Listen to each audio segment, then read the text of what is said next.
Welcome everybody to episode 36 of the Edges and Sledges Cricket Podcast. It's DJ again from London. I've got my co-podcaster Varun in Singapore and Ashwin in Cincinnati. So on this week's show, we've got a lot to talk about. The India-Australia test is about to start. There's been quite a lot going on in the women's game. There's been some trolling going on Twitter and some tall claims going on about what Sachin's been up to. So let's get straight into it, guys. Ashwin, last week you said Mithali Raj and Harmanpreet Kaur, it was a non-event, nothing had really happened, and it was all done for cricketing reasons. One day later, Mithali Raj's letter to the BCCI was leaked to the press. Talk us a little bit through about what's happened with Mithali Raj and Romesh Pawar and your thoughts on that. Yeah, I mean, this is the downside of having your thoughts on recording, right? You get to call me out on stuff 1 week later. But so, just quickly to summarize for anybody who hasn't been following, if they've been living under a rock, a letter was leaked in air quotes to the press where she talked about how she was humiliated and left out of the side and not allowed to even show up at the match practice and was not allowed to huddle with the women and just with the rest of the players. And so, just an overall humiliating experience after being a servant of the game and the country for 20 plus years, etc. So that all broke probably a day or two, I think, after the World Cup ended. And then recently, Ramesh Pawar, the coach of the Indian women's team, has responded, essentially saying Mithali was blackmailing the team, saying if she doesn't get to open, she's not going to play at all, and all these sorts of allegations are flying around from both sides. And now, actually, as of yesterday, about a day ago, from the time of recording this podcast, they have announced that Ramesh Pawar's contract as the coach is not being renewed. So, from my perspective, just disappointing, I think, more than anything. The first thing we've all forgotten in the midst of this saga, where you get to talk about captain versus, or legend player versus coach, ODI captain versus coach, having some battles, etc., is, hey, the Indian women won all four of their games against the opposition in the women's T20 tournament, and including beating Australia, who were the eventual champions. Right, so it just for me ultimately it's just very very sad that it takes away from the incredible performance, whether it was great spin bowling by the two Yadavs or the batting we saw from both Harman and Smithy. It's just very very disappointing. I think there's an element of what happens in the dressing room should be managed by the board and the coach and the captain and vice captain within the dressing room, but this is also the reality of sports. The men's game has been through it. Not long ago, we had a Kohli and Kumble clashing. That's how Shastri got shoot in. So it's unfortunately the reality of sporting in India. I hope it blows over and we can get back to being really focused on performance. And I mean, some of the Indian women are flying to Australia now to play in the Women's Big Bash, and hopefully we can continue to support them. So is this whose fault was it, Ashwin? I mean, are both parties a little bit at fault? Because I mean, it sounded like they both had grievances with each other, which were just not sorted out, and maybe there was a little element of Mithali being a bit of a prima donna and Romesh not liking her going over his head to the selectors. I mean, are both parties at fault? Is there a clear winner or loser in this situation? Yeah, it's hard to say, right? We've heard both stories, both of which have some conflicting information. I mean, you see on the Twitterverse that everybody was so pro Mithali when the letter leaked, and suddenly the way the Pawar statement came out was like, oh yeah, I can imagine maybe Mithali was misbehaving too. So I don't think we know all the facts. I think there are no winners in the situation. That's the right way to put it. There's only losers. And so both Pawar and Mithali, Pawar whose contract didn't get renewed, Mithali whose legend status is being a little bit tarnished, and then the women's game, who we lose out because, like I said, they didn't get to celebrate the awesome performances. So no winners, unfortunately, just losers. And like I said, hope we can pick up and move on from this. Varun, I'm going to just ask you a quick question on that. Being someone who does marketing, is all publicity good publicity? And is this going to help the women's game in India a little bit? Because it's in the news, the papers are writing about it. Does it do more harm than good? I think in this case it does more harm because I think the world T20 itself was the talking factor, right? The media was picking it up. I actually think it was a great success. A lot of people were following it. So I actually think this is a sad kind of blemish on the end of the tournament. But what's interesting for me from my perspective is, I guess coaches also have to be aware, right? In all scenarios, they are the ones who are going to lose. So whether it's Anil Kumble, whether it's Steve Smith and David Warner who did sandpaper, ultimately Lehman also had to go. There was no real option. So it kind of feels like the player is more important than the coach. And that's what I've, in the last 1 year, I think those are the examples that I've seen. Interesting. So you don't see cricket moving towards more like a football where the manager is all powerful and someone like Alex Ferguson will win in fights against players. I don't see that happening today. I think, yeah, you're right. Football is very different. I don't think cricket has reached that level yet. Honestly, I'm not sure which I prefer, but I think the captain has the final call, right? That's what cricket is today. So yeah, I'm not sure actually which is better. Yeah, I guess the captain had more of a role to play in cricket on the field than in football. And Yeah. you've seen where captains and coaches have got along well, like Gary Kirsten and Dhoni, or Ganguly and John Wright. The team has done well. So it's an interesting balance that needs to be struck. But I think you're right at the moment when a captain and coach clash, well, or a senior player in this case and coach clash, the coach often comes out on the losing side. So that's just to wrap up a little bit on the Mitali and Pawar saga. So once we hear a little bit more about that, we'll obviously keep talking about it on this show. Moving on to something a little bit lighter. England won 3-0 in Sri Lanka, and a lot of people had a lot of things to say about it. They were questioning the quality of the opposition. People like Mahila Vijayawardhane were jumping in on Twitter and just pointing out that Sri Lanka had beaten South Africa recently and they'd beaten Australia, and they were not a bad team. And then our very own Sanju Manju decides to jump in, and I don't know. He talks about chefs and garnish and cooking and this and that, and basically he effectively said Ben Stokes got a lot of credit for what other people did. He didn't, interestingly enough, tag Ben Stokes in that tweet. One of his followers tagged Ben Stokes in the tweet saying Ben Stokes should see this, and all of a sudden Ben Stokes replies to that. So Varun, what did Ben Stokes say to that? Yeah, so Sanjay Manjrekar actually said, so you have all these hardworking chefs who have made a great dish. Someone comes and puts a little garnish on top, and he gets all the credit, right? Moeen, Leach, and Folks are those poor chefs, and Stokes is the one with the garnish. Firstly, before talking about Stokes' reply, I mean, I don't know. I don't know if somebody asked him for his opinion or he's just given it on his own. Really, man, I'm really not sure if people talk to this fellow Sanjay Manjrekar or maybe he and Akash Chopra, they seem like they could be best friends, right? Maybe I he was think doing this for Sanju's Akash. gunning for an app. I think he's gunning for an Yeah, app. Sanju must be gunning for an app. What would his app be called? let's see, man. I don't know, but something around Manju, something to do with Manju. But yeah, and then Ben Stokes comes and says like we don't care about personal credit, and garnish is pointless on all food anyway. We care about winning. It's a team sport, and we won as a team. He hashtag 3-0 and said cheers Sanjay, and then put Z at the end of it. As if this doesn't even deserve 1 minute of my time. So I think really ridiculous. I don't think any player in the team thinks like he's come and hit the winning runs or he's come and taken the last wicket when everyone else has put in the hard work. It is a team sport, and yeah, man, I don't know. I don't know what Sanjay Manjrekar is smoking. So, do you think Ben Stokes had been out again? Because he was obviously going to sleep straight after that. Do you think that was a tweet after a few at the pub? No, It man, seems I like a think bit of a reaction, right? it does, but I think Ben Stokes is probably going back to the hotel around 9 p.m. Maybe he's going vegan. He's focused on fitness. I really don't think him going to a bar is a good idea.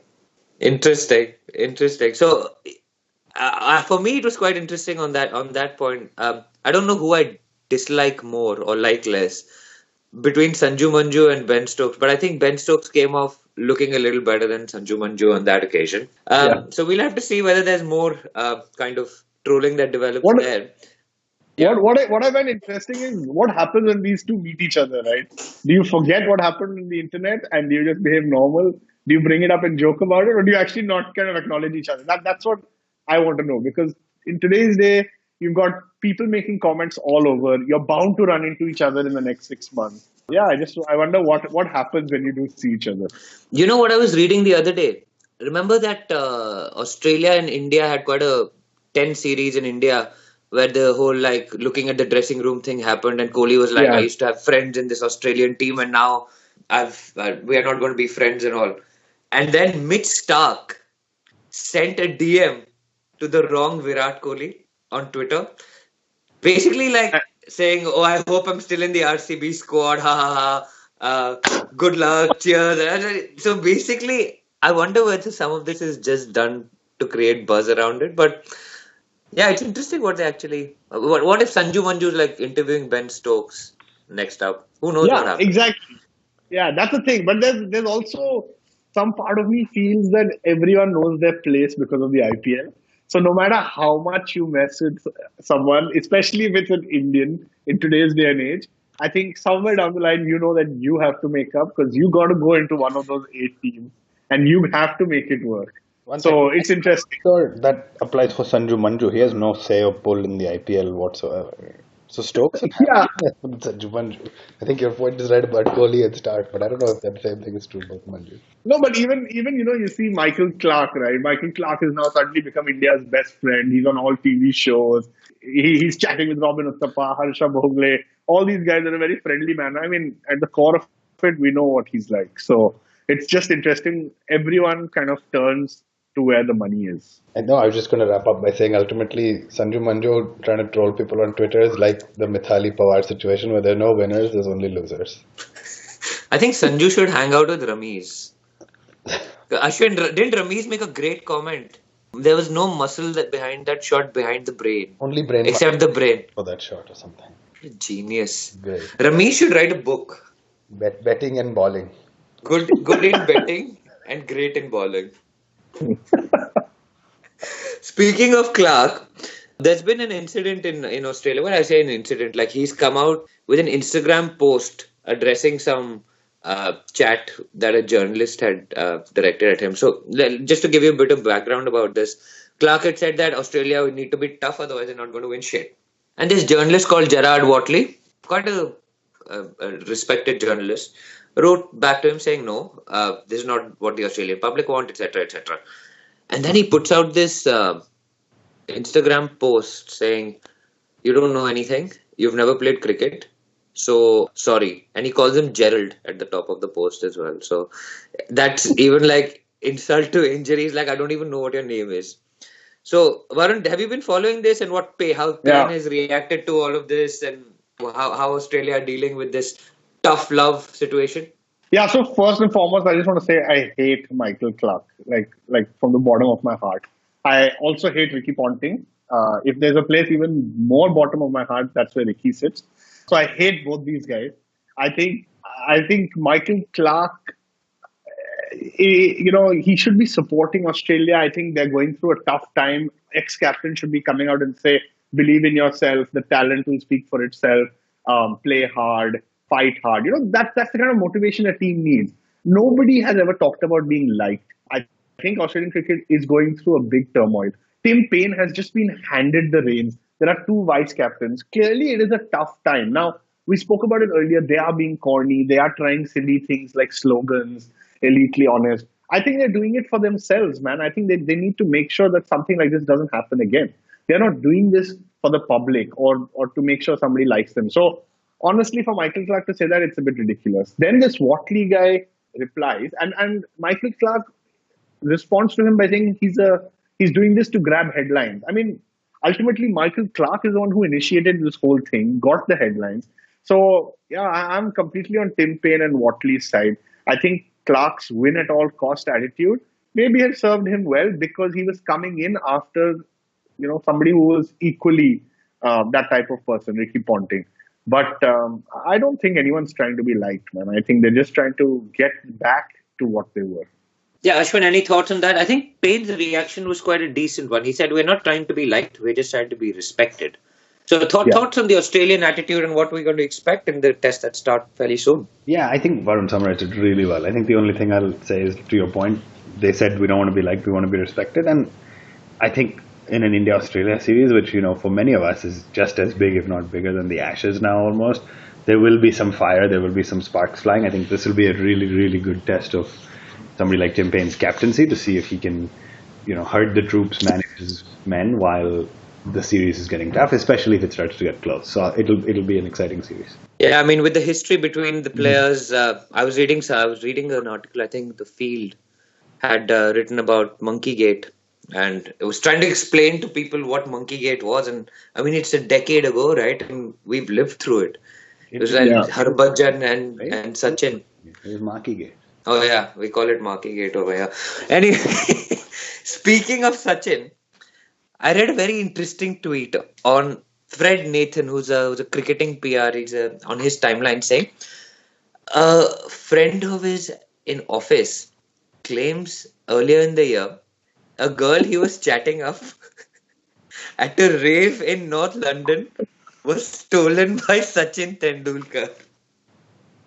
I mean, it is the best tweet I read all week. And now I want to attack this from various angles. Varun, what are your thoughts? Is this true or is this false? Man, my gut feel tells me it's true. Okay, because I have heard in the past that I mean, I've obviously everyone chats right now. Obviously, I've heard somebody say he's a womanizer. You kind of brush it off. So he's so talented. No, it's got nothing to do with that, right? Yeah, he's God. He bats like a god. He saved Indian cricket. But yeah, he might be a womanizer, man. Like nothing denying that. So I think what I find sad is that he's just set up this Middlesex Academy to teach like British kids. So 2 points there. Firstly, like I mean, I think you should be doing this in your own country, and for people like Prithvi Shaw, people like that, right? You should be encouraging that talent, not trying to make money from Middlesex, kids of rich parents. Secondly, if you are teaching the Middlesex kids of rich parents, then what the hell are you doing in North London at night? Like, shouldn't you be resting early? And like, so yeah, I've got quite a few issues with that tweet. Ashwin, true or false? Probably true. If I say false and then it turns out to be true, you'll remind me in another 36 episodes. So I'd rather say true and be wrong. Yeah, it's not only us who will remind you, it'll be everybody else who listens to our show and like WhatsApps us and tweets us saying, oh, do you remember that? He was wrong again. Don't you think you'd rather be wrong? Don't you think you'd rather say false and be right rather than say true and be wrong? I thought Yeah. the Harman thing is nothing, and then you guys have come and brought it back up. So now I'd rather say I think Sachin, the tweet about Sachin is true.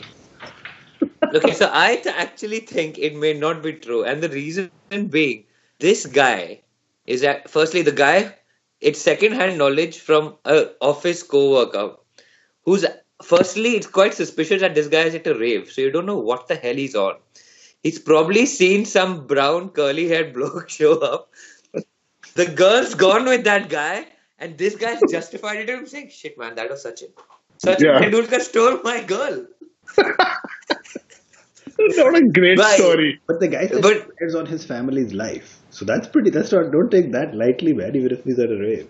So sorry, this guy has got a family and he's chatting up a girl at a rave also. That's also pretty interesting, don't you find? Ultimately, Edges and Sledges was correct. Because Edges and Sledges said it's both true and false. We cover all bases. It's a case of well, yes and no. Yeah, exactly. Oh man, anyway, so the Sachin raving topping is over. I mean, if we ever bump into Sachin in a North London rave, because obviously I go to all of them, I will make sure that I take a selfie and I will say, I mean, we should have asked that guy, does he have a selfie? Ask the girl to take the picture. But we do. Oh. That's like I have another friend. So this guy, he bumps into Meghan Markle at Istanbul airport, right?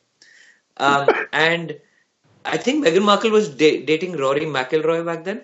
So this guy, obviously, he's a lawyer, so he recognized her because he watches Suits, and she's the paralegal in Suits.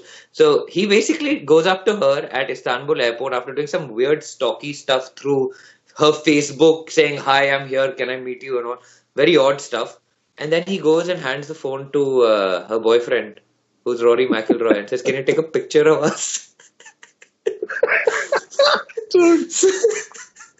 So I thought that was pretty funny, and maybe it was a slightly similar situation. But anyway, guys, now with all the rubbish out of the way, all the rubbish for the week. No, actually, there's more rubbish for the week. So we were on Twitter and we were speaking to one of our Pakistani podcasting friends, Waqas, who asked the question, does anybody walk around the house just practicing their bowling action? And of course, everyone has done that, right? So we replied saying, yeah, we've done it, but no one can beat my friend Varun Garg, who walks around not only the house, but the entire city practicing bowling actions, including Shakib, including Murli Tharan running in from the pavement and everything. The latest is Jaddu. I've perfected Jaddu. Yeah, but we only hear about this. You're not allowing us to disclose any of the videos that you've made of these. Shall we make a deal with our listeners? If 50 people or 20 people, 50 people write in, then we'll start releasing one video at a time. Yeah, we want Varun's videos. Viral Varun. We can call it Viral Varun. You viral can call me viral Varun. hashtag Viva. Sorry. Hashtag Viva. Anyway, where was I? Let's do it, Uh, man. so, so, so he not Anybody, only anybody. practices bowling actions, he also practices edging the ball and getting caught at slip and gully. Varun, do you want to talk us through this action? Oh man, I mean, basically, dude, yeah, I practice two things. I practice other people's bowling actions, and in the process, I don't have a bowling action of my own. So if I was to play a game, I would bowl six balls with six different actions because I have no idea what my bowling action is. Secondly, it's not just fun to kind of bowl in the street. It's also fun to kind of practice batting shots. Now, what's unique is I don't practice like hitting Andrew Caddick to Peter Maritzburg for a six. What I practice is getting squared up and nicking the ball to second slip.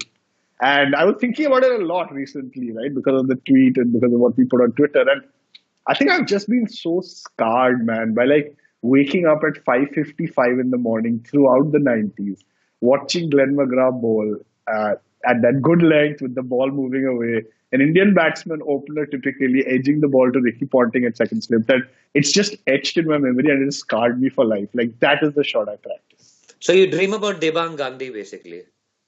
Basically, yeah. Nice. But that's the next for the name of the show too, right? For anybody who hasn't been listening for all the time, Edges and Sledges. It came because we have one of us has dreams about edging. But Yeah. on a more serious note, if somebody out there is willing to start maybe a change.org or some sort of petition, Varun, what's the number of signatures you'd need to start releasing videos? I would say 50. 50? All right, we'll get 50. We'll get 50 people to sign up and we'll release one video. So we need 50 people to tweet saying Viva, viral Varun. We just need 50 hashtags Viva, right? That's it. That's it. Okay, guys. Anyway, so this is a serious podcast about cricket, and we have to do some serious chat now. All of this is over. Prithvi Shaw and his injury. Ashwin, how big a blow is this for India? Is it a blow, or is it an opportunity for Murli Vijay? So, since you like to go back and quote things I've said on the show in the past, I've been pretty consistently saying Murali Vijay averages over 60 in Australia. I've been saying he's the right guy. He's the right guy to lead with either Rahul or Shaw. Based on recent form, I would have said Shaw would be the right opening partner, left to right hand combination. Vijay and Shaw would have been my lead opening partnership. I think Rahul sort of redeemed himself as he does, six shitty innings and then one kind of semi-redeeming inning. So in the second innings of the Cricket Australia warm-up match, he redeemed himself a little bit. I think it's a big blow for Shaw from his career standpoint. I think it's a little bit of a blow for the Indian side. But I think it might make Kohli's selection headaches a little easier. And my prediction is that Rahul and Vijay will open with the rest of the orders kind of settling in as it is, Pujara, Kohli, etc. Varun, thoughts about our openers, Prithvi Shaw's injury? Man, I actually was on the way to lunch when he hurt himself and the notification on my phone popped up, and I was I was really depressed, man. I've been talking about this guy for 6 months. I've been hoping he plays. I think it's that fearless batting, the clean hitting. It's very sad. I think what I would say is the planning is good because Vijay and Rahul are both there. I think they're the openers. So they're good batsmen. I really want them to succeed as well. I was just personally disappointed. But if I was around Shaw right now, I would say, man, don't worry. You've probably got another 20 years to open in Australia. So this is just a minor blow. I think all we can hope for is at least by the third test, he's back. And I think it'll be a great experience. So DJ, we are both saying probably Vijay and Rahul, but there's some folks out there thinking Rohit. This is Rohit's shot to go back into the side as an opener. Are you of that same opinion? Vijay and Rahul have done well in the warm-up game, but I don't think I hate the idea of Rohit Sharma opening the batting in Test matches as much as I hate the idea of him batting in the middle order. Because I think it's a very different mindset for him to come in when it's 0 for 0. And he has been successful with the white ball while opening. His career is completely transformed opening the batting. He's got the technique. Make no mistake about it. He's got the ability. I hate to say it, but he's got the talent. But his temperament has always been what's suspect, and you need temperament to bat at six because you need to marshal the tail, or if you're putting on a big partnership, or you need to hold the inning, and that is what's been suspect. He's tried to bat like a test batsman. He's tried to completely change his game. I don't hate the idea of it, but I don't think it will happen simply because Rahul and Vijay have done really well. Vijay scored 100 in the second innings. I think he went from 74 to 100 in like 6 balls or something crazy like that. He just went nuts. So I think for our first test match, that will be our opening combination. I mean, Rahul has scored 149 at the Oval in the last test he played. So there's no reason to drop him. I think Shaw would have played ahead of Vijay, but Vijay has really put himself back in the reckoning. And I mean, if there was a place to get runs in Australia, Adelaide would be the first one. The second one would be at the SCG. So it'll be interesting to see what happens when Shaw is fit. If these two openers do click, what we do with him then? I don't hate the idea of Rohit at the top. Is this the same guy who like 12 months ago used to say Roshit and could never even speak about the player? What happened? Yeah, but I looked at his average, right? He averages nearly 40 in test match cricket, which is almost as good as everybody else that we've tried. Oh, I don't See what I mean? agree. I just think you used to say Roshit pretty publicly. Yeah. No, but we never thought of him as an opener, did we? Did we ever think of him opening the batting?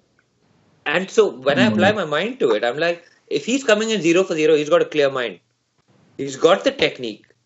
Maybe it'll change his career. I don't know. I hope it does. I mean, it's never been that Rohit Sharma isn't a good player. He just doesn't have the temperament for Test cricket. And you need maybe less of a temperament when you're coming in when there's no runs on the board and there's no wickets down. And there's no pressure. You can kind of build your innings by yourself rather than react to what the situation is almost in some ways. So I don't hate the idea. He's not a opener from day one. But obviously we've had converted openers like Viru who were so successful attacking players who kind of took the game away from the opposition. So maybe it's the place for him to bat. So hopefully that answers that question. I think we're all kind of agreed that it's going to be Rahul and Vijay. Should we be bringing some backup openers in? Shikhar Dhawan's in Australia. Thoughts on bringing some backup players in to the squad? Yeah, I would say for the first test, if everyone's fit, I think it's fine. I think over the next 5-7 days, we'll get to know about Shaw. So if Shaw is out for 2-3 tests, definitely bring someone. Again, I think the bias will be to get Shikhar Dhawan. He's played in Australia before. But so I think it'll happen, but not right now. Ashwin, thoughts on Shikhi, Mayank, Faiz? Agree. Nothing to add. I think these guys are the top three, or Shaw, Rahul, and Vijay. So Shaw's fit, then no change. And if she's not, then I think they'll bring in one more. It'll be either Shikhar or Mayank. Interesting. Okay. Moving on to the number 3 spot. Is that lockdown for Pujara? Ashwin? 100%. Varun? Yeah, no doubt. How many tests do you give it before Kohli changes him if he fails? Is it 2 tests or 3 tests? 1 test? For me, Pujara gets the series. I think he's going to. Yeah, for sure. He gets the entire series. Whole series. Okay, very good. Number 4 is, of course, King Kohli. Let's try and put a number on I think we'll give him the whole series. We'll give him the whole series, you think? Yeah. I think and all the reviews? And all the reviews. Interesting. How many runs are we saying he's going to score? Left after Rahul uses his. Yeah, man. So that's done in the first 2 wickets, basically. Because Chepu will never use a review because he's too ashamed. He's like, "Main to out hu." Walk back really slowly. He'll take half an hour to get back to the pavilion from that big ground because he's so slow. But anyway. So, Kohli, how many runs is he going to score in this series? Ashwin? 4 tests. Let's say 500 plus. Varun? I'd say 600. 600 in 4 tests. I said 500. Yeah, man. SCG, 250 in SCG alone. How many did he get in England, Ashwin? Do we know that? Didn't he get like close to 600 in England? Yeah, he did. I think he crossed 600, right? Yeah, he did. 593 run test series with a golden duck. But that was 5 test matches.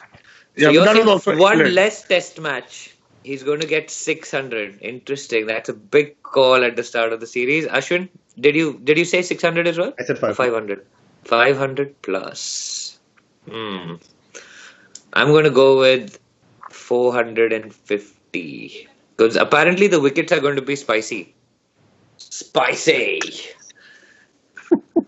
Okay, so King Kohli ranging from 450 to 600. Of course, we want to go with the optimistic outlook that Varun has given us. So we look forward to that. Ajinkya Rahane at number 5. He has had an Yeah. interesting 2018. What's going on with him? Yeah, I mean, again, I think what India's strength is that their 3-4-5 is sorted. So no change to Rahane, no change to Pujara. I think these are the guys who will bat around Kohli.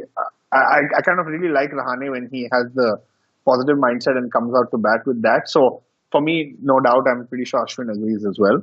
3-4-5 are set. Ashwin, Rahane at 5 for you as well? Yeah, I mean, at least two, maybe probably even three tests. If he has 6 failures in 3 tests, then I think they'll re-explore. But I think he's pretty set. Who would they replace him with if he was to? Would it be Rohit? Yeah, that's what I think. But I don't think we'll get there. I think he sort of earned his keep after getting called back in South Africa. He hasn't had a great year since, but I think they'll play him in overseas conditions. Despite not having a great England tour, his overseas numbers are still, close to the top for the entire side. Okay, so it looks like we've got Rahane at number 5, locked down for three tests. Rishabh Pant, the keeper. What are your expectations of Pant as the keeper in this series, Warren? Man, I would hope that he plays his regular game in the sense of scoring quickly. I would love to see at least one century from Pant in the 4 tests because there's really no doubt about his place in the side. Even though I think Parthiv Patel is travelling, but I think Rishabh Pant is going to get all the games. And yeah, I'd love to see one century from him and some quick batting. I also think basically India, so I'm talking about the next position a little bit, but I think what will happen is that I think India will play the 5 bowlers. And the reason for that is even in England, where the batting struggles much more than Australia, Kohli stuck to his 5 bowlers. So in Australia, where we know making 500 or 600 is not that difficult in an innings, if he's got 4 guys and they tire out, I think that's going to be a bigger problem. That's just my personal view. Ashwin, Pant, thoughts on batting, keeping? Pant at 6 is a shoe-in. I think if he can step up his game a little bit in keeping versus England and maybe even make 1 century in the 4 tests, that'll be a relatively successful tour. I think it's more about, does he have the temperament to not play that stupid inside-out shot where he's trying to be cheeky and over-smart? Because what you said earlier is absolutely correct. To bat at 6, you don't need just skill, you need temperament. And I think Pant has the same issues that Rohit could have, but I think he's young enough that he needs to learn. So I hope he steps up to the plate. Interesting. My worry with Pant is actually his compulsion to play the hook shot. And we saw it against the West Indies when Gabriel kept bouncing him. He kept hooking, right? And he got away with it on the smaller grounds in India, where it kept going for 6. But I suspect that Australia will be a different challenge for him. The pitches will be bouncier. We saw he kind of struggled a little bit in the T20 games with the bounce. He was because I think he responding to your fantasy league team name, right? That you had for many years, which was Hook Marke Dikha. Was that you? That was you, right? I think that was DJ, yeah. Yeah, I'm talking to DJ. I think that was DJ's team. Yeah. That was me, and that was from the good old Sehwag chat with Shah Rukh Khan, right? It was my Kareeb dost batting. So Pant saw that and he's trying to hook, man. That's all. Yeah, but I don't think he can do that in Australia, man. The grounds are too big. Hopefully he gets over it. I don't know, but I think he's a compulsive hooker. But you couldn't have challenged him, man, if you didn't want him to. This is on you. If he can start hooking, it's on you, 100%. That's okay, then fine. I'm not sure how to react to this, but okay, it's on me. Fine, done. Moving on from Rishabh Pant, before we get too bogged down with this, Hanuma Vihari, is he going to play or is Rohit Sharma going to play? Ashwin, how many batsmen are we going in with? I think I agree with what Varun said earlier. We're going to go 6 batsmen, including Pant, 5 bowlers. And Vihari is the unfortunate collateral damage. I think when you ask the question on if Rahane fails a couple of times, will they try rotating that number 5 spot?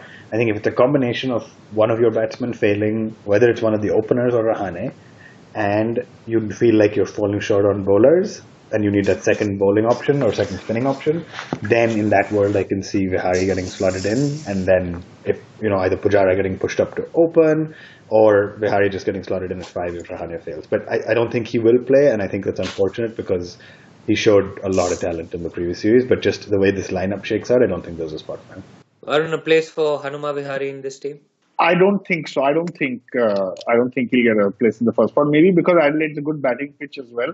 I think I think Kohli needs five bowlers. That's my personal view. So should we talk about the bowlers No, quickly? I actually have a different view from you guys on Vihari because he bowls off spin, right?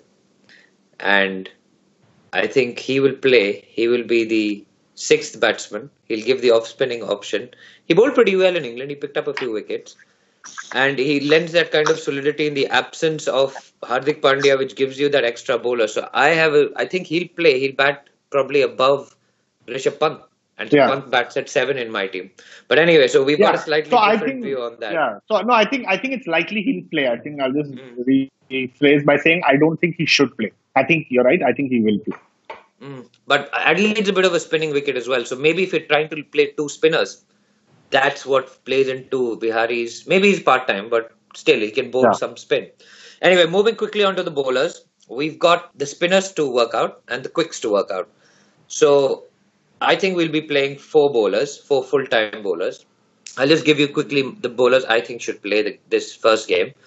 For me, it's going to be Bumrah is a complete shoe-in. It's going to be Shami for me in the first Test match specifically in Adelaide because there should be some reverse swing given the